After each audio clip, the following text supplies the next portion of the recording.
उनको आखिर ये गम भी उठाना पड़ा, मेरी खातिर मुझे भूल जाना पड़ा। जी हाँ दोस्तों, अब हम अपनी कहानी में आगे बढ़ते हैं। नीलिमा बोली, अरे मेरी शादी हो रही है, ये उसी का कार्ड है जो मैं तुझे देने आई हूँ। तेरे बगैर तो मेरी शादी हो ही नहीं सकती। नीलिमा मुस्कुराते हुए बोली। नीलिमा की बात सुनते ही मानो वर्षा के पांव तले से जमीन खिसक गई हो। वो डबडबाई आंखों से नीलिमा की तरफ देखने लगी। अरे वर्षा, ये क्या? मैंने तो सोचा था तू ये खबर सुनकर खुश होगी, पर तू तो रो रही है। पागल हो गई है क्या? नीलिमा, तू मेरी सबसे अच्छी दोस्त है ना? क्यों, तुझे कोई शक है? तो फिर सच सच बता नीलिमा, क्या तू शादी से खुश है? वर्षा की पहली नुमा बातें नीलिमा की बिल्कुल भी समझ में नहीं आ रही थी। क्यों, शादी कोई गम बनाने की चीज़ होती है? यहीं से तो ज़िंदगी की नई शुरुआत होती है।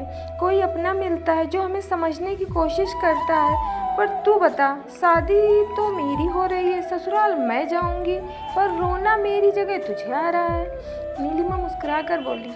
नीलिमा, हम अपने लिए नहीं रो रहे हैं, तेरे लिए रो रहे हैं। क्यों, मुझे क्या हुआ जो तू मेरे लिए रो रही है? अच्छी भली तो हूँ मैं। नीलिमा ने बड़ी लापरवाही से कहा। तेरी शादी हो रही है ना, इसलिए। वर्षा का जवाब सुनकर नीलिमा परेशान हो गई।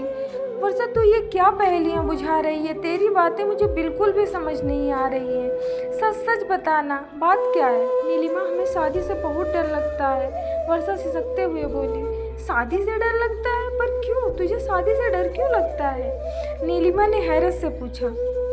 देख नीलिमा, अभी सारी दुनिया हमारी है और हम सारी दुनिया के हैं। हम जैसे चाहें अपनी ज़िंदगी जी सकते हैं, जिससे चाहें बात कर सकते हैं, पर शादी के बाद तो हमारी हर सांस किसी और की गुलाम हो जाएगी।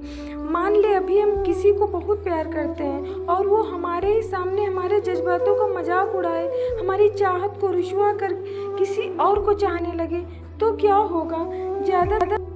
ज़्यादा से ज़्यादा यही होगा ना कि हमारा दिल टूट जाएगा और हम रोएंगे, लेकिन फिर भी कम से कम हम उसकी बेवफाई की शिकायत तो कर सकते हैं, उसे दिखा तो सकते हैं कि अगर वो किसी और का हो सकता है तो कोई और हमारा भी हो सकता है। जो आग अपने सीने में लगी हो, उस जलन का एहसास उसके सीने में पहुंचा तो सकते हैं। वो भी ये सोचने पर मजबूर हो जाए कि अगर उसके चाहने वाले बहुत हैं तो हमारे चाहने वालों की भी कमी नहीं है। हम उससे अपनी इंसल्ट का बदला तो ले सकते हैं, लेकिन नीलिमा, शादी के बाद तो हमें सब कुछ सहकर भी हंसना पड़ेगा। बेवफाई का बदला भी हमें वफा से ही देना पड़ेगा, क्योंकि माँ कहती है शादी के बाद किसी और के बारे में सोचना भी पाप होता है। पति देवता होता है, उसकी पूजा करनी चाहिए। पर नीलिमा, ये जरूरी तो नहीं कि वो देवता भी हमें अपने दिल में जगह दे ही दे। क्या पता वो हमें प्यार करे कि नहीं, क्योंकि नीलिमा, दुनिया में तो बहुत सी खूबसूरत लड़कियां होती हैं, फिर भला कोई कैसे सारी उम्र एक ही लड़की को प्यार कर सकता है?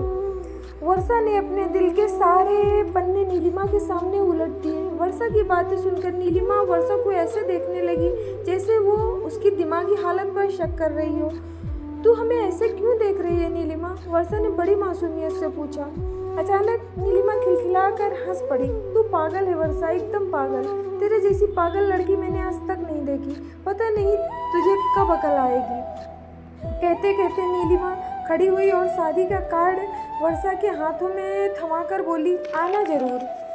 नीलिमा चली गई। वर्षा भी उसके पीछे पीछे दरवाजे तक आई और खामोश निगाहों से दूर तक जाती हुई नीलिमा को देखती रही। नीलिमा भी बार बार पलटकर वर्षा को देख रही थी।